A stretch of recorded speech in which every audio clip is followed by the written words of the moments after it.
오늘은 누가복음 5장 17절로 20절 말씀을 가지고 지금 덜 용감한 한 걸음이란 제목으로 여러분들과 말씀을 나누겠습니다. 다들 제가 설교를 한다고 얘기하면 걱정들을 하십니다. 저도 걱정이 됩니다. 왜냐면 본문서부터 태클을 당했습니다. 제가 집사람에게 그 설교를 준비를 하고 나서 늘 모니터를 합니다. 네, 집사람 하는 말이 일단 본문서부터가 너무 길다고, 그래서 21절로 27절까지 말씀은 잘랐습니다. 일단 본문서부터 태클을 당했고, 원고가 사실은 5장이라고 이렇게 딱 줬는데, 네, 집사람이 여보 당신의 원고는 11포인트인데 글자 크기가 11포인트인데 아무래도 이거 10포인트인 것 같더라. 그래서 11포인트로 다시 바꿨더니 7장으로 늘어났습니다. 7장. 그래서 이거 너무 많지 않겠느냐. 근데 뭐 어떡하겠냐. 그럼 나 오늘 아침에 또 설교를 다시 한번 들여다보는데 예화를 하나를 더 늘려야 되지 않을까. 그래서 9장이 되는데 걱정입니다. 그래서 하여튼 근데 제가 웬만하면 설교를 준비하고 나서 아침엔 잘 안 보려고 그러거든요. 보면 자꾸 늘어나니까. 근데 오늘 아침에 줄이려고 보다가 더 늘어나 버렸어요. 하여튼 하나님이 방현선 목사님은 자주 설교를 시켜야 저 방목사 설교를 줄이는데 저희 자주 안 시키니까 제가 방목사 그런다고 그런 얘기를 했는데 저 그런 것 같긴 해요. 가끔 만나니까 같이 나누고 싶은 이야기가 점점 많아지지 않을까. 그간에 너무 사건 사고가 많아요. 제가 나누고 싶은 사건 사고가 너무 많아져가지고. 근데 여러분들 제가 30분 내로 끝내도록 노력하도록 하겠습니다. 학교에 있으면서 사실은 이제 학교에 있으니까 학교에 있는 일들에 대해서 관심을 많이 갖게 됩니다. 특별히 저는 개인적으로 기족학교라고 불릴 수 있는 이러한 학교들에 대해서 되게 이건 아니다라고 생각을 합니다. 세상이라고 얘기하는 곳은 여러 사람이 함께 모여서 하는 곳인데 효율성이라는 단어로 이렇게 잘난 사람들 또는 똑똑하다는 사람들만 모여서 하면 그 아이들이 결국은 나가서는 정말 다양한 사람들과 살아야 되는데 뭘 효율인지 모르겠어요. 영어 단어 몇 개 더 배우는 게 효율적인지는 잘 모르겠는데 효율적이긴 해요. 저도 수업을 해보지만 아이들이 수업 태도가 훨씬 좋아지긴 했어요. 그렇지만 한편으로 좀 안타깝다라는 생각하는데 드디어 사고가 터졌습니다. 영원중학교라고 얘기하는데 드디어 사고가 터졌습니다. 그래서 교감 선생님이 학교에서 자살을 하셨죠. 근데 그분이 하신 일이 학교권에 있는 아이가 초등학교 출신이 그분이 직접 그랬다 이런 건 밝혀진 거 없으니까. 근데 그 안에 이제 내용들에 의심 가는 바가 보니까 하여튼 초등학교가 별로 좋은 초등학교가 아닌 곳에서 나온 아이들과 좋은 초등학교 나온 아이들, 부모가 괜찮은 아이들 이런 게 있을 때 괜찮은 부모와 아이들을 합격시키기 위해 조작한 듯한 내용들이 있더라라고 얘기했는데 그런 게 밝혀지니까 교감 선생님이 목숨을 끊으셨습니다. 근데 목숨을 끊었다는 거 안타까움도 있지만 저는 그 유서의 전문을 보지 않고 발췌본을 보긴 했지만 좀 안타깝다는 생각을 했습니다. 그분이 유서를 남길 때 오직 학교를 위해 한 일인데 생각을 잘못한 것 같습니다. 영원중학교는 최고의 학교이니만큼 자부심을 갖고 학교를 잘 키워주세요 라고 이야기를 그런 유서에 남겼다고 합니다. 근데 이걸 보면서 문득 든 게 뭐냐면 오직 학교를 위한 일인데 라고 이야기하는 그 학교를 위한 것이 무엇일까 라고 얘기하는 것에 의심이 한번 가기 시작했고요. 영원중학교가 최고의 학교라고 얘기하는데 그 최고의 학교를 유지한다는 게 무엇일까 라는 것들에 한번 생각을 하게 됐습니다. 영원중학교의 발전이나 그 최고의 학교를 유지한다는 게 무엇이기에 그거보다 더 본질적으로 생각해야 되는 것들을 잃어버리게 되었는가 라고 얘기하는 거죠. 영원중학교의 발전은 아이들이 바르게 교육을 받는 것이고 아이들이 그 안에서 사랑을 받는 것이어야 될 텐데 그 사람들이 최고로 생각했던 그 가치라고 얘기하는 것이 무엇일까 라고 생각해보니 학교를 위한 일, 학교의 발전을 위한 일이라고 얘기하는 게 그것이 교육 집단에서 이루어지는 일들은 아니지 않았는가라고 생각합니다. 교육 집단도 아니고 학교 집단도 아니고 이익 집단이 아닐까라는 생각이 듭니다. 저도 학교에 있지만 이 학교가 아이들을 위해 있는 것인가라고 얘기할 때 뭐 학교에서는 뭐 세 가지 주체를 얘기해서 학부모님도 얘기하고 선생님들도 얘기하고 학생들도 얘기하는데 정작 학교가 운영되는 이러한 모습들을 볼 때 학교가 명문이고 학교를 위해서 하는 일들이라고 얘기하는 것이 자칫 잘못하면 아이들을 위한 일들은 아니지 않은가라는 생각을 해서 되게 안타깝다라는 생각을 해봤습니다. 그 교육 목표를 제가 찾아봤어요. 영원중 국제중학교 인터넷에 들어봤더니 그 학교가 존립하는 이유를 뭐라고 써놨냐면 따뜻한 마음과 창의적 지혜를 겸비하고 한국인으로서 정체성을 가진 글로벌 인재 육성이 어디 갔는지 잘 모르겠어요. 그렇게 하면 그거 안 될 것 같은데 교육 방향을 보니까 엄격한 인성교육이라는 단어가 있어요. 뭐가 엄격한 건지 잘 모르겠는데 애들한테만 엄격한 거겠죠. 자기들이 운영하는 건 엄격하지도 않고 스스로 계획을 잘 짜서 그렇게 있고 그대로 말씀드릴게요. 엄격한 인성교육과 스스로 계획하고 공부하는 교육 프로그램을 통하여 국내에서 선진국 수준의 명문 사립 중등 교육 실현이 목표라고 해요. 학교가 이 추구하는 바람직한 인간상, 자기를 반성하고 더불어 사는 삶을 존중하는 사회인, 소질과 적성을 찾고 개발하기 위해 노력하는 문화인, 미래 사회를 대비하는 능력과 마인드를 갖춘 국제적 전문인, 스스로 학문을 탐구하려는 자세를 갖춘 자주적 지성인. 이제 문제는 뭐냐면 이 거룩한 이 높은 목표들, 거대한 목표들이라고 얘기하는 영국제중학교가 이런 거룩하고 높은 목표를 꿈꾸지 않아서 그 모양 그 꼴이 됐는가라고 생각했을 때 도대체 그 사람들이 세우는 그 거대한 목표라는 게 어떤 의미일까? 라는 것들에 대해서 다시 한번 생각했습니다. 정말 그게 교육 목표일까? 학교 집단이 아니죠. 그러고 나면 그거는 그냥 갖다 놓은 목표고 이익 집단이 아니었을까라고 생각합니다. 이 영원중학교하고 비교해야 될 만한 그 요즘에 이슈가 되는 게 하나 있죠. 여왕의 교실. 여왕의 교실. 저는 사실은 이 여왕의 교실을 가지고 하연이랑 되게 많은 토론을 했었는데 이 여왕의 교실 대충 내용을 아시죠? 그 여왕이라고 얘기하는 악마 같은 여자 선생님이라고 우리 하연이는 악마 같은이라고 얘기하는데 왜냐하면 너무 리얼하게 그 교육 현장에 대해서 얘기하거든요. 그래서 아이들 뭐 왕따를 조장하고 뭐 이런 얘기들을 하는데 저는 사실 그걸 좀 다르게 보거든요. 그 여왕의 교실이라는 거를 좀 다르게 보는데 하연이는 그 영화의 원작을 보고 나서 그 드라마의 원작을 보고 나서 그 선생님이 원작에 무슨 트라우마가 있다고 그러더라고요. 이제 아이를 잘 훈육하려고 하다가 아이로부터 큰 상처를 받고 나서 재교육을 받고 나서 선생님이 바뀌었다라고 얘기를 하더라고요. 어쨌든 그 여왕의 교실에 나오는 그 고현정이 있죠. 고현정이 정말 사실에 대해서 현실에 대해서 그대로 이야기하는 장면이 나옵니다.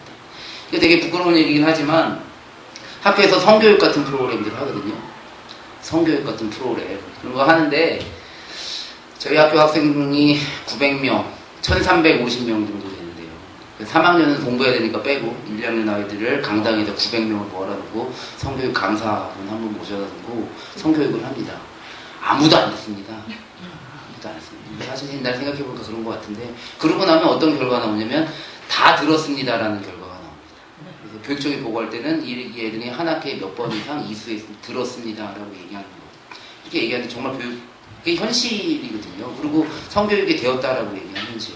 제가 이 여왕의 교실을 사실 보진 않았는데 한 번 보고 나서 되게 충격을 받았었는데 어떤 거냐면 그 장면 속에 하나가 그 학생들을 대상으로 해서 그 주변에 어떤 폭력을 당했을 때 어떻게 조치해야 되느냐 그래서 그 뭐라 그러죠? 그 호신술 같은 걸 강의하는 그런 장면이었는데 체육 선생님 한 분하고 그 여자 선생님하고 나와가지고 호신술 동작들을 가르치는 이런 장면이었습니다.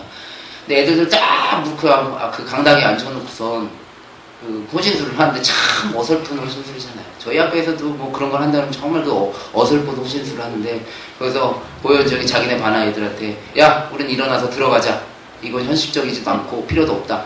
이따 일어나는 장면에 그 선생님은 이거 하실 수 있느냐 뭐 이런 질문에 고현정이 나가가지고 하여튼 한마디로 얘기하면 체육 선생님을 때려 눕히는 이런 장면이었어요. 그러니까 고현정은 그걸 할 줄 아는 그리고 그러면서 하는 말 이거 아무짝에도 쓸모없는 거다. 너희들이 이런 일들 당할 때 여기서 1시간 동안 앉아서 교육받아서 그 사람한테 그렇게 했다가는 너희들 큰일 난다. 차라리 큰일 난다라고 1시간 배우고 나서는 할 수 없는 것이다 라고 얘기하는 그런 장면이었습니다. 근데 사실은 그 고현정이라고 얘기하는 선생님 그 여왕에게 제가 다시 한번 보는 부분은 뭐냐면 살고 있는 현실에 대해서, 우리가 살고 있는 현실에 대해서 사실 그대로를 이야기하는 것이 옳은가 옳지 않은가라고 이야기하는 비판이었습니다. 요즘에 우리가 유행하는 건 그런 거잖아요. 칭찬은 고래도 뭐 춤추게 한다 그래가지고 되도 안 되는 것까지 칭찬해가지고 춤추게 만들어 놓고 이렇게 얘기하는 게 옳다라고 얘기하는 뭐 그런 부분들도 있고, 아니다, 현실에 대해서 정확하게 얘기를 해줘야 된다라고 얘기하는 측면도 있는데, 저는 어느 쪽이 옳다 그르다라고 얘기하는 거를 뭐 말씀드리고 싶은 게 아니라 실제로 현실에 대해서 이야기하지 않는 것이 정말 바람직한 것인가라고 이야기하는 말씀입니다. 제가 고등학교 교사를 하면서 안타까운 것 중에 하나가 그런 거죠. 요번에 국정원 사태에 대해서 고등학교 아이들이 간디 학교 아이들 중심으로 해서 아이들이 시국선언을 했습니다. 국정원 민주주의를 파괴하는 거라 시국선언을 했는데, 그 아이들에 대한 비판의 대부분은 뭐냐면 니들이 뭘 알아 라고 얘기하는 거거든요. 니들이 뭘 알아. 그러니까 그리고 나서 그 현실에 대해서 이야기하는 내용들은 선생님들한테 뭐라고 얘기하냐면 넌 정치적인 거야 라고 얘기하고, 저희는 그러한 이야기를 할 수 없게끔 되어 있습니다. 대학교는 할 수 있고요. 사립학교 교원이라도 대학교는 할 수 있지만 고등학교 선생님들 이하는 할 수 없게 되어 있습니다. 왜냐하면 애들들은 잘 모르니까. 근데 정작 저는 그 현실에 대해서 이야기해주지 않고 그렇게 자라난 아이들이 과연 어떻게 자라날 것인가, 그리고 그 아이들이 만나는 거라고 얘기하는 건 거대한 꿈과 공허한 이데올로기, 뭐 이념 이런 것들만 만나지 현실에 대해서는 전혀 모른다라고 얘기하는 거고, 걔네들이 잘하는 건 인터넷상에서 나오는 이상한 누군가 쓴 그런 뭐 지 뭐가 쓴, 변 뭐가 쓴 이런 내용들만 보지 그 내용들을 전혀 알지 못한다라고 얘기해요. 그래서 고등학교 보수적인 아이들이 되게 많다고 얘기하거든요. 고등학교 아이들 중에. 사실은 제가 그런 아이들과 얘기해보면 보수적인 아이들이 아니라 생각해보지 않은 아이들이 더 가까워요. 자기가 살고 있는 현실에 대해서 진지하게 생각하지 않은.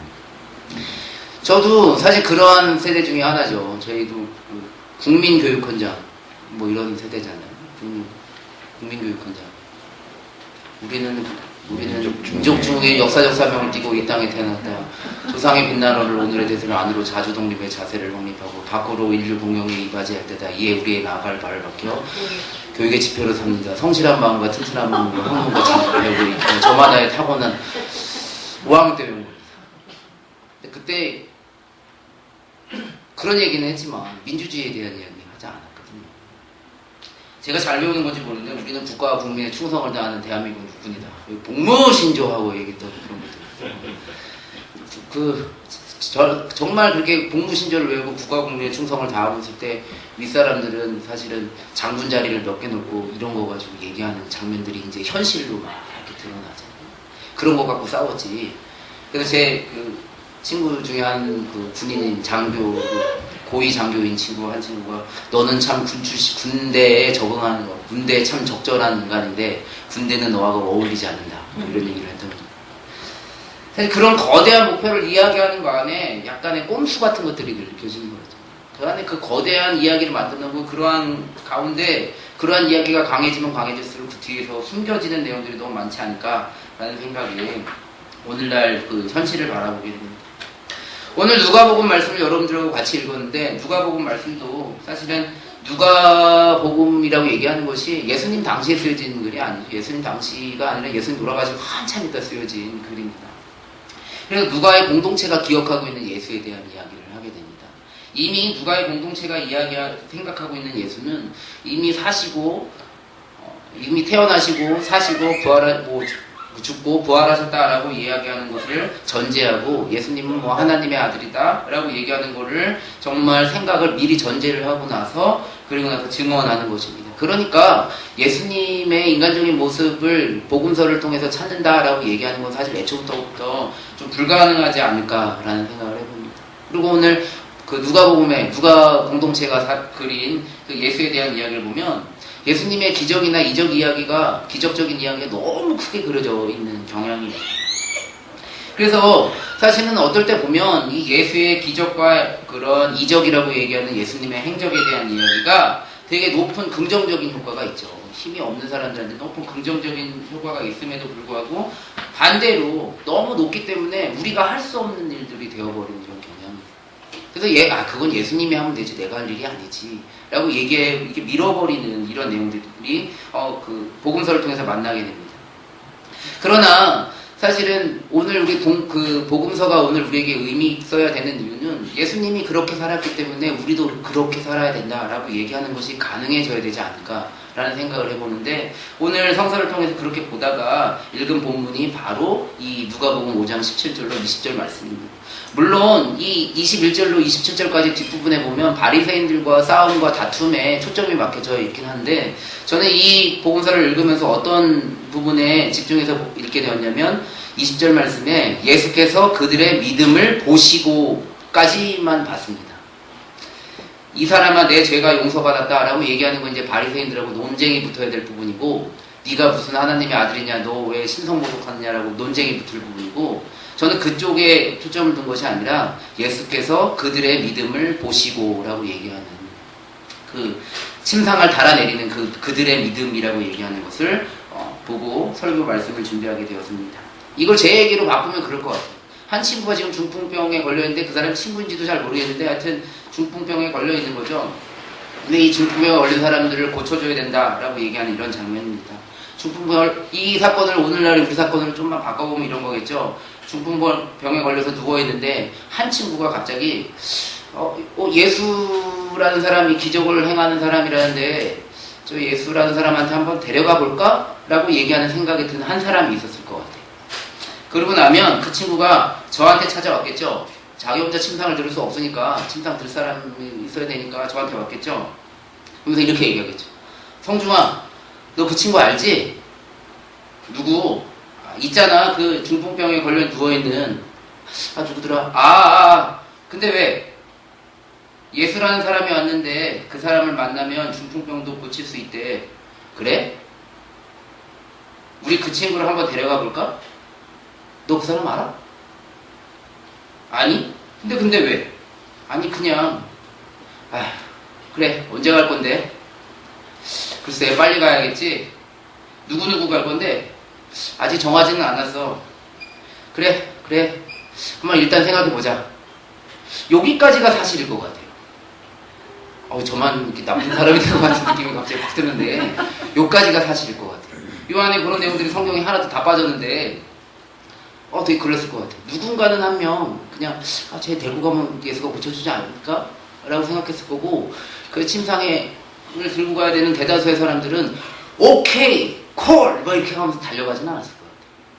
분명히 이 사람들도 되게 할 일도 많았었고, 근데 그렇게 일단 생각해보자 라고 얘기하고 이제 고민을 하겠죠. 고민을 하면서 야, 내가 내 친구가 왔는데 그 중풍병 걸린 애 있잖아, 걔 이렇게 좀 하자는데 한번 가야 되지 않을까? 야, 놀고 있네, 너나 잘해 라고 얘기하는 행인이 한 명 있었을 거고요. 그거 딱 듣고 나면 이렇게 생각해요. 그래, 그 때때마다 내가 또 최선을 다할 수는 없잖아, 내가 할 수는 없잖아 라고 내 내면에 깜장색 그 블루투스 강아지가 얘기를 할 겁니다. 하얀색 천사 강아지와 검정색 악마 강아지가 야, 네가 다 할 거야? 그거 다 하기 시작하면 네가 뭘 할 거야? 너 어떻게 할 거야? 라고 얘기하는 이런 상황에 있을 것 같아요. 본문을 저는 이렇게 읽었고요. 이게 사실일 것 같아요. 왜냐하면 지금보다 더 어렵거든요. 왜냐하면 그 당시에 로마 제국이라고 얘기하는 식민지에 종교 지도자들에 의해서 11조 뺏기고 이러한 상황에서 하루하루 먹고 살기도 되게 어려운데, 여기 침상 들고 간 사람 다 그런 사람이거든요. 하루하루를 일단 까고 가는 거거든요. 오늘날 뭐 투표하기 어려운 가난한 사람들 마찬가지로 일단 까고 가는 건데, 그게 쉽겠어요? 오늘 투표하는 날 투표하러 가는 게 아니라 이래야 단돈 5만 원이라도 받을 텐데 그거 쉽지 않을 거라는 생각. 이게 실존의 어려움이라고 얘기하는 거죠. 이게 더 적절한 표현이 아닐까. 누구나 이제 최상급이라고 얘기하는 선이라고 얘기하는 거 있잖아요. 최상급의 선. 우리가 인간이니까 인권 의식을 가지고 있고 자유와 뭐 책임과 뭐 이런 얘기들 막 되게 높은 얘기들을 하고 그런 것들 이야기를 하는데, 정작은 오늘 우리가 살아갈 때 최선의 선이라는 거를 얘기하면 얘기할수록 이건 인간인으로서 기본적으로 해야 될 것이야 라고 얘기하면 할수록 그걸 하기가 점점 어려워지더라고요. 그 높은 것들을 이걸 내가 어떻게 라고 이야기해요. 그런 상황이 됩니다. 너나 잘하지 라고 얘기하는 외부의 손가락질. 야, 그럴 때마다 네가 다 할 거야 라고 얘기한 내면에, 사실 그러한 상황 속에서 오늘 저는 또 제가 제목을 그렇게 정했는데, 이렇게 정한 이유, 지금 덜 용감한 한 걸음이라고 얘기하는 거, 그 순간에 그냥 나는 최선을 생각한 것도 아니고 그래, 그냥 그게 하는 게 맞는 것 같다. 사실 이 장면에 욕이 좀 나와야 되는데 욕을 할 수는 없고 여기 녹음을 하고 계시더라고요. 욕을 하는. 에이씨 몰라 가지 뭐 라고 얘기하는 거 라고 얘기하고 마누라가 뒤에서 막 욕하고 막 이런 상황에서 그래서 가야 되는 거야 하면서 이렇게 큰 사람은 땅 치고 가면서 내내 투덜투덜 하고 가는. 그래서 그렇게 선택하고 이루어진 일이 오늘 이 본문의 기적이 아닐까라는 생각이 듭니다. 누가 뭐 그렇게 용감해가지고 살아가는 게 아니라 그래 모르겠다 에이씨 모르겠다 라고 얘기하는 것들 속에서 기적이 일어나고, 근데 예수님이 이렇게 얘기하시죠. 너희들의 믿음이 구원하였다 라고 얘기해요. 그러니까 뭐 첫사람이야 그렇다 치더라도 첫사람이야 뭐 정말 큰 믿음을 가졌는지 잘 모르겠지만 그 나머지 세 사람은 아마 저랑 비슷한 이야기를 하지 않았을까라는 생각을 해봅니다. 그냥 작은 실천이라고 얘기하는 그거 좀 덜 용감하면 어때요? 누가 보기에 좀 덜 용감하고 야 어차피 할 건데 기쁜 마음과 감사한 마음으로 해 뭐 이런 거 아니어도 상관없을 것 같아요. 그냥 가서 그냥 하면 되는 거죠. 못하게 하는 이유가 있어요. 그래서 오늘 한 3가지 정도만 여러분들과 나누고 싶은데, 첫 번째는 굳건한 믿음의 환상이라고 얘기하는 걸 좀 버렸으면 좋겠어요. 이게 무슨 말이냐면 오늘 교회에서 되게 꿈꾸는 것이 굳건한 믿음, 강건한 믿음이란 걸, 주여 강건한 믿음을 주시옵소서, 굳건한 믿음을 주시옵소서 라고 기도하는 내용들을 많이 봅니다. 근데 그 내용을 자세히 보면 어떤 내용이냐면 굳건한 믿음이 더 많은 욕망을 이루는 것과 양적으로 비례한다라고 생각하는 경향이 있어요. 무슨 말이냐면 굳건한 믿음의 양이 크면 클수록 양적인 것도 축복이 많아진다라고 얘기하는 이렇게 믿는 경향이 있습니다. 저는 이걸 뭐라고 그러냐면 수학적 주술이라고 얘기합니다. 주술. 내가 똑같은 일들이 똑같이 일어나면 개구리가 울면 비 올 때 개구리가 울듯이, 그래서 개구리를 울리면 비가 온다라고 얘기하는 이 주술을 사용하듯이 믿음의 양이 많으면 양적인 축복을 받을 것이다라고 얘기합니다. 자기의 욕망의 성취가 많아지기를 바래서 굳건한 믿음이지 정작의 굳건한 믿음은 없지 않은가라고 얘기합니다. 그걸 바라면 바랄수록 이상해지는 거예요. 욕망을 추구하는, 바알을 섬기는 이러한 일들이 되는 거죠. 또 하나 더 무서운 건 뭐냐면, 또 그건 그렇다 치더라도 물질적 축복관이라고 얘기하는 게 갖고 있는 되게 큰 문제가 있다라고 얘기하는 말씀입니다. 그게 뭐냐면 오늘 우리가 살고 있는 세상에서 굳건한 믿음과 물적인 양의 축복이 정비례로 가기 시작하면 어떤 일이 일어나냐면 그 정비례가 현실에서는 절대로 이루어지지 않는다라고 얘기하는 거예요. 뭐 그런 경우도 있죠. 뭐 어떤 경우에는 굳건한 믿음을 갖게 해달라고 기도했더니 복권에 당첨되게 되었고, 그리고 복권에 당첨된 상황을 본 옆에 사람들은 저 사람이 굳건한 믿음을 갖고 있겠구나 라고 생각하고 자기는 굳건한 믿음을 갖고 있구나 이렇게 생각하는 이러한 일들이 있는데, 사실 현실 속에서 모두 다가 사실 좌절하는 형편이거든요. 극소수의 사람들만 빼고는 모든 사람들이 다 좌절하는데, 상위 3% 5%가 되기 위해서 목숨 걸고 살아가는 이러한 상황에서 굳건한 믿음이라고 얘기하는 건 예전에 누군가가 얘기했던 종교는 아편이다, 마약이다 라고 얘기하는 거 똑같다. 그리고 또 하나, 그리고 나서 이 아편과 마약을 먹고 열심히 일하는 거 본 적 있으세요? 그날 하루는 버틴 적이 있을지 모르겠지만 그 마약과 아편을 먹은 사람들은 노력을 경주하기보다는 그냥 신에게 의지하게 됩니다. 신에게 의지하는 게 좋죠. 신에게 의지하는 거의 뒷면은 뭐냐? 자기는 안 한다라고 얘기하는 거예요. 그 신이 너무 높아져서 자기는 아무것도 하지 않고, 더 안타까운 건 이런 것들을 이용해 먹는 종교가 생기기 시작했다는 거죠. 인간은 원래 태어날 때부터 불안하잖아요. 좌절하잖아요. 그러니까 이거를 팔아먹는 거죠. 그래서 인간의 불안함을 먹이 삼아서 자기를 유지하는 이런 종교까지 나타나요. 너 불안하지? 교회에 와야 돼. 교회에 오면 굳건한 믿음을 줄 거야. 굳건한 믿음을 주면 너 축복을 받을 수 있어 라고 해서 그거를 먹이 삼아 끊임없이 자라나는. 그런데 오늘 정작 오늘 성경 말씀에 나오는 건 그런 일들도 필요하지만 더 필요한 건 뭐냐면 에이 몰라 라고 얘기하지만 움직이는 사람들에 의해서, 그리고 예수님은 그러한 사람에게 뭐라고 했냐면 너희의 믿음, 너희들의 믿음이 이 사람을 구원하였다 라고 얘기하는 말씀으로 바뀌게 된다 라고 얘기하는 거죠. 큰 거를 꿈꾸는 것이 아니라, 높은 꿈이 아니라 작은 현실에서 하나님 나라는 죽어서 가는 곳이 아니라 하나님 나라는 지금 여기서 작은 걸음으로, 한 걸음으로, 덜 용감한 걸음으로 만들어야 된다라는 말씀입니다. 두 번째로 선택이라고 얘기하는 것. 선택이라고 얘기하는 것이 사실 필수입니다. 선택은 선택이 아니라 필수라는 말씀입니다. 우리 인간이 동물들과 아니면 식물들과 결정적인 차이점이 뭐냐면 우리가 선택을 한다라고 얘기합니다. 종의 특성이라고 얘기하죠. 스스로 선택할 수 있는 존재들입니다. 근데 그 선택은 용감해도 되고요, 용감하지 않아도 돼요. 어쨌든 내가 선택을 하고 살아가는, 그 선택을 피할 수 없다라고 얘기하는 거예요. 오늘 그 정치적 무관심 얘기를 하는데, 젊은 사람들 정치적 무관심 얘기하는데, 저는 개인적으로 그렇게 생각해요. 우리 고등학교 아이들한테 초등학교 아이들부터 선택을 해본 적이 없거든요. 자기들 선택해본 적이 없으니까, 선택하지 않았으니까, 자기는 선택하지 않았다라고 생각을 하니까, 정치적 무관심, 그 선택을 어떻게 해야 되는지 이런 것들에 대해서 잘 모른다라고 이야기하는 거예요. 근데 사실은 이 선택이라는 것이 옳은 선택이다 아니다 라고 얘기하는 것 중요한 것이 아니라 이 선택은 매 순간 하지 않으면 안 된다 라고 얘기하는 말씀입니다. 오늘 성경 말씀에 나오는 이 중풍병자의 친구, 정말 친구인지 아닌지도 모르는 이 사람이 선택의 순간에 놓인 거죠. 그래서 지금 선택을 해야 되는 건 뭐냐면 이 중풍병자를 위해 줄을 잡을 것인가 잡지 말아야 될 것인가를 선택해야 되는 건데, 이렇게 선택하기 쉬워요. 내일 잡지 뭐 라고 선택한 거는 사실은 선택한 게 아니라 난 오늘 너의 줄을 잡지 않기로 선택했어 라고 얘기하는 게 더 맞는 거거든요. 오늘 우리가 무엇인가 선택하고 선한 행동을 이야기할 때 그거는 오늘 경제적으로 축복받으면 내가 그때 하지 라고 이야기하는 말은 내가 지금 하지 않겠다라고 얘기하는 거고, 그러면 오늘 성경 말씀에 이루어지는 그 기적이라는 것들이 이루어지지 않는다라고 얘기하는 거랑 똑같다라고 얘기하는 거예요. 내가 내일 돕겠다라고 이야기하는 말은 내가 오늘 돕지 않겠다라고 얘기하는 거예요. 그러니 선택이라고 얘기하는 거 조금 덜 용감해 줬으면 좋겠어요. 내가 선택이라는 거 최선 이런 거 놓고 지금 이 순간에 이게 맞다, 이게 옳다 그 정도 생각하면 그냥 가는 게 맞는 것 같아요.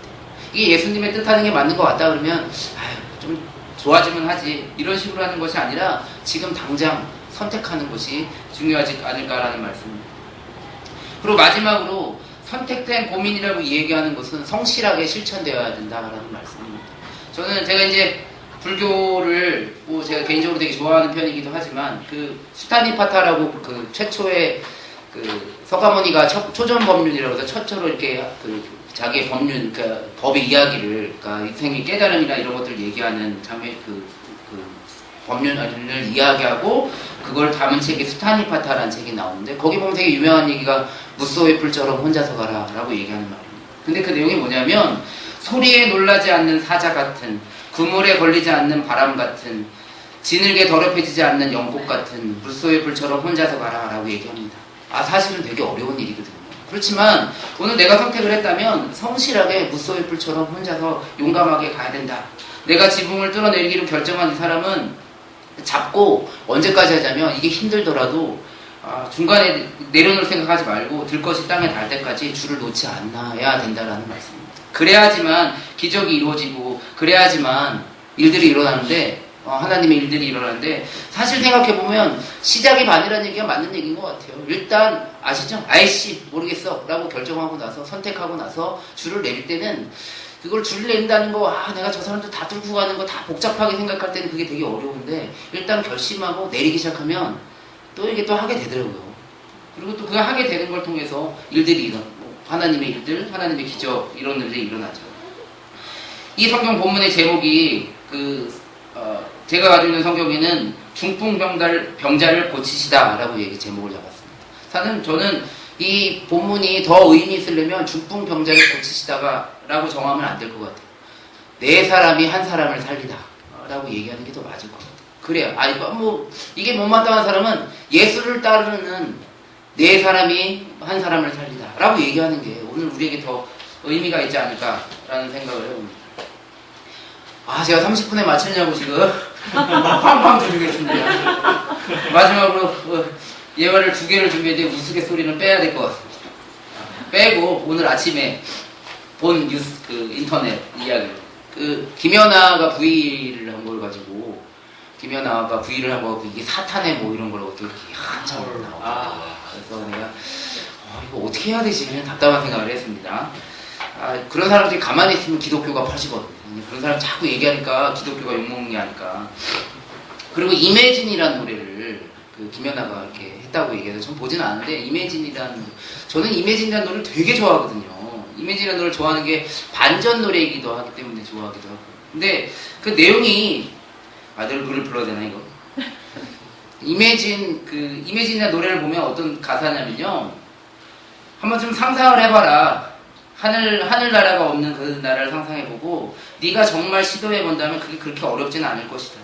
우리 아래 지옥이라는 것이 없다고 한번 생각해봐라. 단지 하늘만 있다고, 우리 위에는 하늘만 있다고 생각해봐라. 모든 사람들이 오늘 충실하게 오늘을 살아간다라고 생각해봐라. 그러면 얼마나 좋겠냐라고 이야기하는 이런 가사입니다. 그러니까 이 얘기가, 그리고 뭐 이 안에 대해 보면 뭐 국가라고 얘기하는 것들, 나라들이 없는 세상을 한번 상상해보고 그것이 하는 그런 일들을 행하는 것이 그렇게 어렵지 않다라고 얘기하는 내용이거든요. 이걸 보면서 하늘을, 천국을 거부했다, 지옥을 거부했다, 뭐 이렇게 하면서 이제 이미지를 까는 겁니다. 근데 저는 이 얘기가 맞다라고 생각을 하거든요. 어느 면에서. 이 여왕의 교실도 그렇게 얘기하지만 정말 그 하늘이라고 이야기하는 것들, 지옥이라고 이야기하는 것들이 오늘 교리로 다가와서 오늘 우리로 한 걸음도 못 뛰게 하는 것들이 얼마나 많을까라고 얘기합니다. 저는 사실은 천국과 지옥이라는 단어가 없으면 사람들이 조금 더 자유롭게 오늘 하루를 더 충실하게 살아갈 수 있지 않을까. 이 교리라고 얘기하는 게 얼마나 사람을 붙잡냐면요. 내가 저 사람을 도우려고 어떤 행위를 하기 시작하면 이 교리가 나한테 다가와서 뭐라고 얘기하냐면, 야, 인간의 선행이 너를 구원하지 못해. 라고 얘기를 합니다. 그러고 얘기하면 내가, 그렇지, 내가 선행으로 구원받지 못하는데 내가 뭘 하겠어. 그냥 기도해야지. 라고 얘기하면 5만 사람들이 와서 또, 야, 기도 갖고 뭘 할 수 있겠어. 라고 얘기해요. 그러니까 차라리 교리나 우리가 만들어낸 하나님, 만들어낸 천국, 만들어낸 지옥 이런 것들만 다 제끼고 나면 오늘 우리가 조금 더 자유롭게 살아갈 수 있지 않을까. 내가 목표한 하나님의 나라, 내가 하늘나라 가려고 신앙생활한다. 이건 아닌 것 같아요. 내가 지옥 안 가려고 하나님 나라 신앙생활한다. 이것도 아니죠. 오늘 우리가 신앙생활하는 이유는 간단한 거예요. 하나님이 이 땅에서 이루고자 했던 것들을 그냥 단순하게 쫓아가는 거죠. 단순하게 쫓아가는 거, 욕하면서 따라다녀도 돼요. 제가 보기엔 욕하면서 아까 IC라고 얘기하는 게 그거였는데, 욕하면서 따라다녀도 돼요.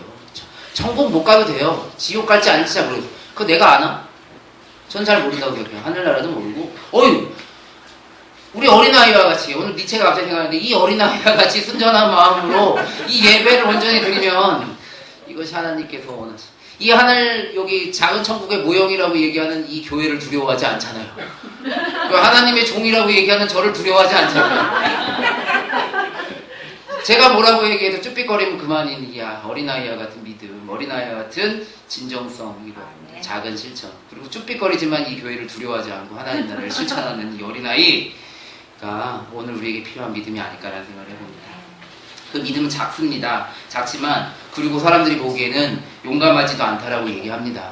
그렇지만 오늘 우리에게 얘기하는 거, 오늘 우리에게 주어진 현실 속에서, 나에게 주어진 현실 속에 좀 무섭고 두렵고 떨리고 어떻게 해야 될지 모르겠지만 작은 한 걸음을 걷는 저와 여러분들 되시기 바랍니다.